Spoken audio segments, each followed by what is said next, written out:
Bonjour à toutes et à tous. Je vous propose cet exercice de nombres complexes. Ce beau exercice car il contient deux questions qui me plaisent beaucoup. Ce sont ces deux questions-là. Recherche d'ensemble de points et la détermination d'un angle θ qui satisfait à une condition géométrique. Donc comme d'habitude, il est préférable que vous fassiez une pause à la vidéo, que vous preniez une feuille, un crayon et que vous essayez de répondre. La première question, il nous donne une équation à résoudre. Alors, avant de se lancer dans le calcul du discriminant, alors j'essaie, peut-être il y a une méthode plus facile, peut-être il y a un chemin plus court.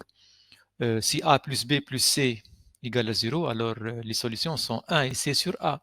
Si a moins b plus c égale à 0, alors les solutions sont moins 1 et moins c sur a. Si par exemple ce coefficient-là n'existait pas, c'est-à-dire égal à 0, donc on peut mettre z en facteur, on peut factoriser. Peut-être il y a un produit remarquable derrière. Rien de tout ça ne marche dans notre cas, donc on va calculer le discriminant. Le b, le voilà, moins, entre parenthèses, 2i plus exponentielle θ, donc au carré, le moins disparaît, donc ça reste 2i plus exponentielle θ le tout au carré, moins 4 fois a, fois 1, fois c. Alors, produit remarquable, donc je crois que c'est facile. A au carré, moins 4, plus 2ab, donc 4i exponentielle θ, plus b carré exponentielle 2i θ, moins 4i exponentielle, plus 4. Alors, moins 4 plus 4, ça disparaît. Moins 4 plus 4. Et 4 exponentielle et moins 4i exponentielle, ça disparaît aussi. Qu'est-ce qui reste? Exponentielle 2i θ. Alors, toujours lorsqu'on cherche le delta, on a intérêt à l'écrire quelque chose au carré. Alors, c'est facile ici. C'est exponentielle θ le tout au carré. Donc, celui-là, on l'appelle petit delta. Les solutions seront donc moins b, donc 2i plus exponentielle θ, moins b, moins petit delta, moins exponentielle θ sur 2a sur 2. Alors, on simplifie, ça, il reste i. Alors, z2 égale la même expression en changeant le moins par plus. Alors, on aura 2 exponentielle θ. On met le 2 en facteur, puis on simplifie. Il reste i plus exponentielle θ. Donc, les solutions dans C sont i et i plus exponentielle θ. Ça, le petit a. Le petit b, c'est il veut les solutions sous forme exponentielle. Alors, c'est quoi la forme exponentielle de la solution z1 égale à i? C'est exponentielle i pi sur 2. Donc, z1 égale exponentielle i pi sur 2. z2, c'est égal à i plus exponentielle θ. Comment on va trouver la forme exponentielle? Donc, on écrit ce i là sous forme exponentielle. Et maintenant, il y a une astuce qu'on doit connaître. Lorsqu'on rencontre l'exponentielle i alpha plus exponentielle i θ et qu'on veut déterminer la forme exponentielle, on met en facteur exponentielle i et on additionne les deux arguments, on divise par 2. Donc, exponentielle i, θ sur 2 plus pi sur 4. Alors, qu'est-ce qu'on met ici? Si je mets ça en facteur, qu'est-ce que je vais mettre ici? Je vais mettre exponentielle i pi sur 2 divisé par tout ça. Donc, exponentielle i pi sur 2 moins ça. Donc, pi sur 4 moins θ sur 2. Alors, et maintenant, qu'est-ce que je vais mettre? Alors, ne vous fatiguez pas. Vous aurez ici le conjugué de celui-là. Plus exponentielle moins i ce réel-là. Ceci est sous la forme z plus z bar, donc deux parties réelles. Et la partie réelle de ce nombre complexe, c'est quoi? C'est cosinus ce réel-là. Donc, on obtient 2 fois cosinus, entre parenthèses, pi sur 4 moins θ sur 2, fois exponentielle i ce réel. Remarque concernant cette astuce, exponentielle i alpha plus exponentielle i θ ou bêta. Cas particulier qu'on rencontre souvent, c'est ce cas-là. 1 plus exponentielle i θ. Si on lui applique ce que je viens de dire, donc c'est le 1. C'est quoi la forme exponentielle de 1? C'est exponentielle i0. Donc, je mets exponentielle i 0 plus θ sur 2, c'est-à-dire exponentielle i θ sur 2. On met en facteur. Alors, le facteur de quoi? Pour obtenir le 1, j'écris ici exponentielle moins i θ sur 2. Et pour obtenir exponentielle i θ, je mets exponentielle i θ sur 2. Si je développe, je trouve ça. Alors, ça fait 2 cos θ sur 2 fois exponentielle iθ sur 2. Donc, je ne peux pas affirmer que c'est la forme exponentielle. Hein. Reste à voir le θ dans quel intervalle est-il. Puis-je dire que ce que je viens de trouver, c'est la forme exponentielle de Z2? En d'autres termes, ce réel-là est-il strictement positif? Donc, je ne sais pas, je dois vérifier. Alors, je pars de θ appartient à 0π, il m'a dit θ appartient à 0π, c'est-à-dire θ encadré par 0,8π, moins θ sur 2, donc je multiplie par moins 1,5, moins 1,5 θ, donc l'ordre change. θ inférieur ou égal à π, moins 1,5 θ sera supérieur ou égal à moins π sur 2. Et je multiplie le 0 par moins 1,5, c'est 0. Et maintenant, j'ajoute π sur 4. Pi sur 4 moins pi sur 2, ça fait moins pi sur 4. J'ajoute pi sur 4 ici et j'ajoute pi sur 4 ici. Ce réel-là est compris entre moins pi sur 4 et pi sur 4. J'ai son cosinus, moi. Donc son cosinus, il est strictement positif. Hein. Pour ceux qui n'arrivent pas à voir ça, regardons ici. Donc dessinons le cercle trigonométrique. Le point qui correspond à pi sur 4. Le point qui correspond à l'angle moins pi sur 4. Les réels qui sont compris entre les deux. Leurs points images sont sur cet arc-là. Donc pour le pi sur 4, le cosinus, on le connaît, c'est racine de 2 sur 2. Le point peut être ici. Et le cosinus de l'angle, mais quel angle? Je joigne à l'origine cet angle-là, le cosinus le voilà. Le point peut être ici. Et l'angle, c'est cet angle-là. Le cosinus est ici. Donc, pour les angles qui sont entre moins pi sur 4 et pi sur 4, on a un cosinus positif et très précisément, ce cosinus-là est compris entre racine de 2 sur 2 et 1. Un cosinus strictement positif, donc je multiplie par 2, toujours strictement positif, et par suite, cette écriture-là, c'est la forme exponentielle de Z2. Deuxièmement, maintenant, M, A, B d'affixes respectives, c'est nombres complexes. On cherche l'ensemble des points M lorsque θ décrit 0π. L'affixe de M, c'est égal à I plus exponentielle iθ. Mais ce I-là, c'est l'affixe de A. Donc Zm, c'est égal à ZA plus exponentielle iθ. Donc Zm moins Za égale exponentielle iθ. Alors deux nombres complexes sont égaux. Parfois on dit ils ont même partie réelle et même partie imaginaire. Parfois on dit qu'ils ont même module et des arguments égaux modulo de pi. Donc ceci c'est équivalent à dire le module de ce nombre complexe, c'est-à-dire la distance AM, c'est égal au module de ce nombre complexe, c'est-à-dire 1. Donc AM égale à 1. Et c'est quoi un argument de ce nombre complexe?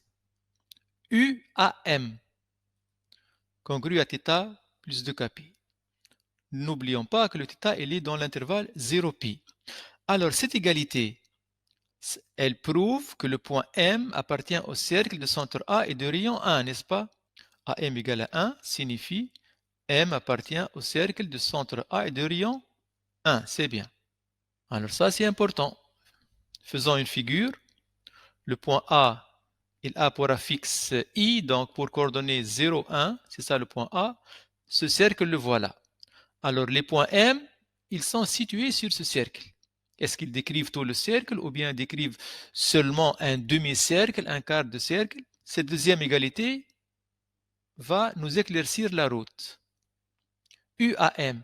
UAM, c'est égal à θ plus 2kπ. Donc, toujours pour un angle orienté, on a intérêt à commencer par le même point. Donc, ce U-là, je vais le translater ici. Alors, UAM, c'est congru à θ plus 2kπ et le θ, il est dans 0π. Alors, où sont les points M?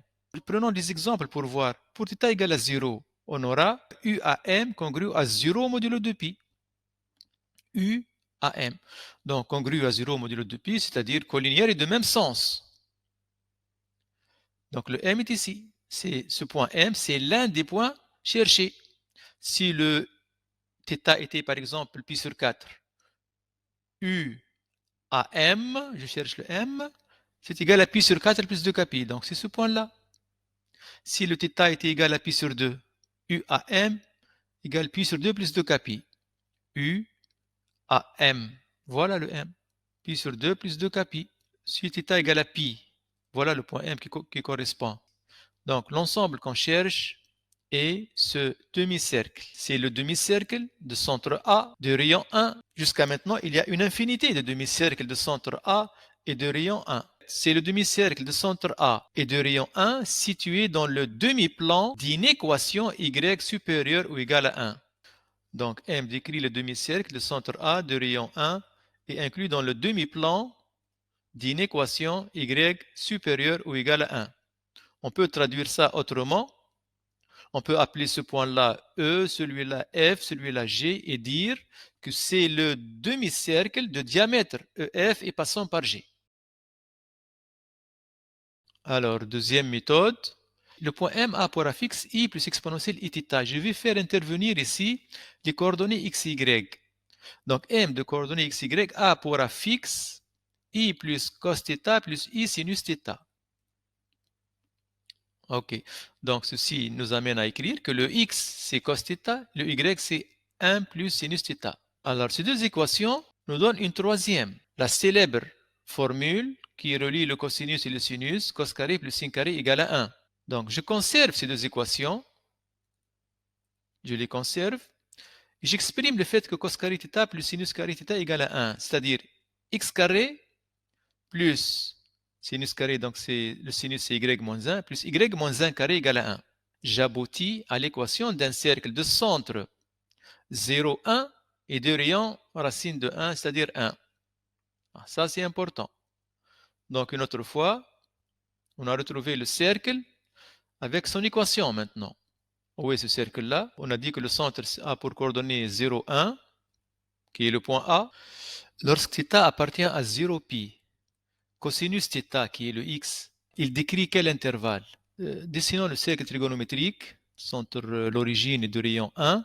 Donc, lorsque l'angle décrit 0 pi, le cosinus qui est l'abscisse, il est entre moins 1 et 1. Mais les abscisses des points du cercle bleu sont déjà entre moins 1 et 1. Cette égalité-là ne me rend aucun service. Alors regardons la deuxième. Elle me dit donc l'ordonnée c'est 1 plus sinus θ et le θ décrit 0 pi. Lorsque θ appartient à 0 pi, le sinus qui est l'ordonnée est entre 0 et 1. Et si j'ajoute 1, il devient entre 1 et 2. Ah, voilà, ça c'est important. Alors, le y, il est entre 1 et 2, l'ordonnée. Donc, je cherche les points de ce cercle dont l'ordonnée est entre 1 et 2. Donc, c'est ce demi-cercle. Donc, ce que je venais de dire, il est écrit ici. Le x varie dans moins 1, 1. Et le y dans 1, 2, dans l'intervalle 1, 2. Trouvons l'équation de ce demi-cercle. Ce demi-cercle est inclus dans le cercle d'équation x carré plus y moins 1 carré égale à 1, mais de plus, l'ordonnée y est supérieure ou égale à 1. Donc, je vais extraire le y moins 1 carré égale 1 moins x carré. Je suis sûr que le 1 moins x carré est positif, car 1 moins x carré, c'est égal au carré d'un réel. Donc, y moins 1, c'est égal à la racine de ce réel ou bien moins racine. Mais le y moins 1, il est positif. Donc, il est égal à la racine carrée de 1 moins x carré. Y égale. Ceci est l'équation de ce demi-cercle. Petit b, déterminer θ pour que le quadrilatère OAMB soit un parallélogramme et le représenter dans ce cas. Alors, OAMB, parallélogramme, on va traduire ça avec les vecteurs, puis avec les affixes. Alors, vectoriellement, ça donne quoi ça? Vecteur OA, attention, c'est pas MB, c'est BM. Avec les affixes, donc maintenant, ZA moins ZO égale ZM moins ZB. Alors, remplaçons, ZA c'est I. Rappelons tout d'abord, donc ZA c'est I égale Zm, I plus exponentielle Iθ, moins. Alors, arrangeons ça et enlevant les parenthèses, en changeant ce qu'il faut changer, on obtient le suivant. Alors, I à droite, I à gauche vont disparaître. Exponentielle Iθ plus son conjugué, donc c'est 2 fois partielle de cos θ moins 1 égale à 0. Donc, cos θ égale 1 demi. Donc, θ appartient à 0 pi et son cosinus, c'est 1 demi, ça ne peut être que pi sur 3 radians. On a trouvé le θ. Alors, on veut maintenant représenter ces 3 points avec l'origine. Alors, dessinons. Donc, l'origine, le point A, le point B. Alors, le point B, voilà son affixe. On a remplacé cet état-là par pi sur 3. Donc, si vous cherchez la forme cartésienne, vous allez trouver que B égale à 1 demi plus I racine de 3 demi. C'est-à-dire, exponentielle, ça c'est égal à exponentielle I pi sur 3. Donc, pour le placer, il suffit d'aller à 1 demi sur l'axe des abscisses, de monter en haut parallèlement à l'axe des ordonnées. Voilà le point B.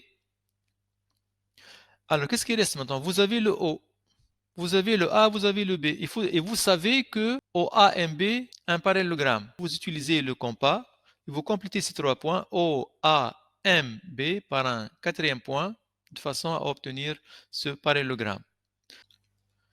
Merci pour votre attention et à bientôt.